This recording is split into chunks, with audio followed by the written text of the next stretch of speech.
Hey guys, Forrest Proctor here with Epic Creative. Welcome back to the channel and welcome back to another video. In today's video, I want to talk about the camera that I absolutely take everywhere. I have a lot of digital cameras, cinema cameras, but this camera goes everywhere with me, and it is the Instax Mini 40. So let's talk about it. Okay guys, if you don't know, the Instax Mini 40 is a camera by FUJIFILM that takes the Instax Mini film. Those are those little cartridges that look like Polaroids but are a little more skinny.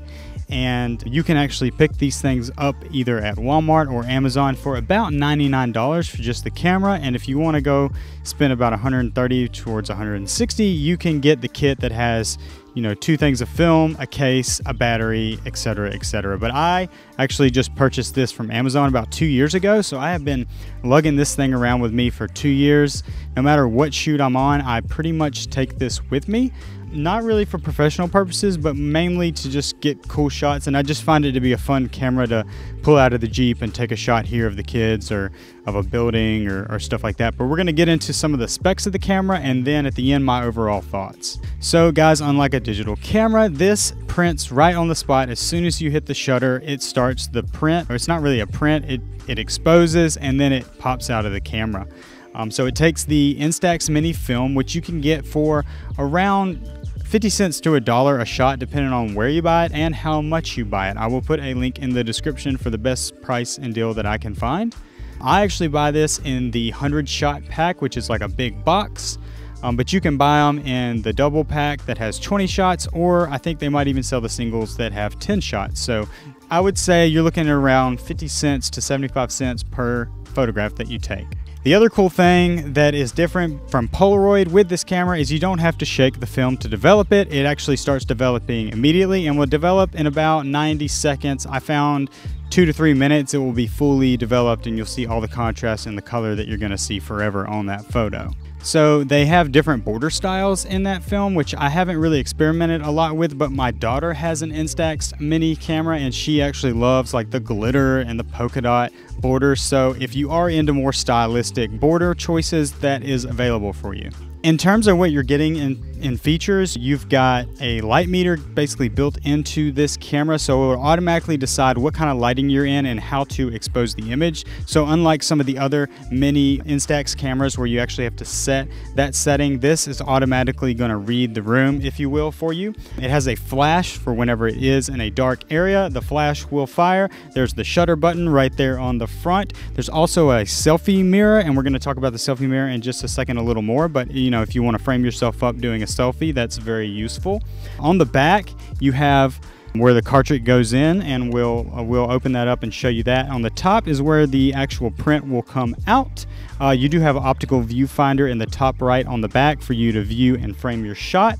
And then on the front, you have a 60mm fixed lens that pops right out when you press this button on the side.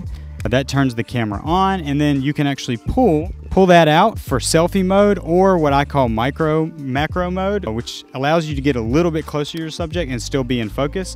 So that's pretty much it. You don't get the 1/8" screw on the bottom for mounting to a tripod or anything. That comes with some of their more expensive models, but overall this is a really well built, even though it's plastic, it's a hard plastic camera, and it's got a cool look to it too. And shout out to Camera Caddy. My brother got me this strap for Christmas this year, and I was not really sure what I was going to put it on, and then I remembered that I had the Instax Mini 40, and I said, oh, this is going to be a perfect strap for this. So this strap has been on this camera for at least 6 months now, and it goes with me everywhere. Now the camera is powered by AA batteries, and they say you should be able to get 100 exposures out of 2 AA batteries, but I've put AA batteries in this about a year ago and have probably taken 500 photos. Don't know if I got some kind of special Duracells in there, but yeah, the batteries last a really long time, and you'll know when they're not working because when you turn the camera on, that little orange light will not come on and it won't make the sound that you'll hear a slight sound for it firing up. But yeah, AA batteries, you're going to need those for this camera. Okay guys, when it comes to actually taking photos with this camera, I found the things it does not do well with is really bright areas like high noon, out in the middle of, you know, in a field or in the middle of the city where everything's just really bright. It doesn't do quite what you want it to in those situations because of the shutter speed. I don't think it can go fast enough. It also doesn't do real well with like big landscapes or wide shots of buildings or anything like that. But when it comes to people, portraits, groups of 2 to 3 people, small spaces, mediumly lit spaces, if that's a word, not super bright but also not super dark, but even in the dark, it takes some really good photos that they have a retro vibe to them. And I found that Fujifilm themselves, if you know me and you've seen this channel, their colors just look amazing. So that's probably my favorite thing about this camera and about the film that Fujifilm supplies. The colors just feel vibrant, retro, and high in contrast. All right, now that we got some of the tech specs of this camera out of the way, I want to give you my overall thoughts. So I've had 2 other instant cameras. They were both Polaroid, and I spent probably $40 on film on those cameras, and I could never get a good shot. Ever. Like, no matter what I did, the photos just didn't come out pleasing. Didn't matter if it was full color or mono, didn't matter which film I was using by Polaroid, I just couldn't get it to take a good photo. Now, that was the Polaroid Go and the Go Mini, I think they're called. So definitely on their lower end of cameras that you can purchase. So not an overall judgment on Polaroid, but there's something about this camera.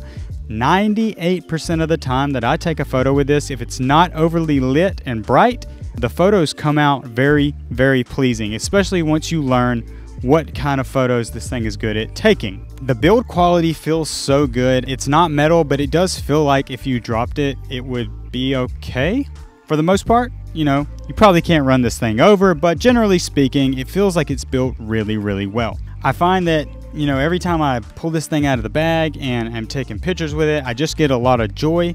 And a lot of times, you know, I'll take pictures at an event and I will just hand the photos to people, so I'll never see them again. But it's just kind of a nice thing to do if you're already photographing an event, or if you're just at an event like a wedding, just to have around your neck and respectfully, of course, take a photo and give it to somebody. It's a nice little token and a nice little gift. One of the downsides of this camera, I would say, or the 2 main downsides, are going to be whenever you're in an overexposed environment, it does not handle that well. It would have been nice if they would have put, you know, just a little bit faster shutter in there, or maybe even just a little scroll ND or something to compensate for that exposure.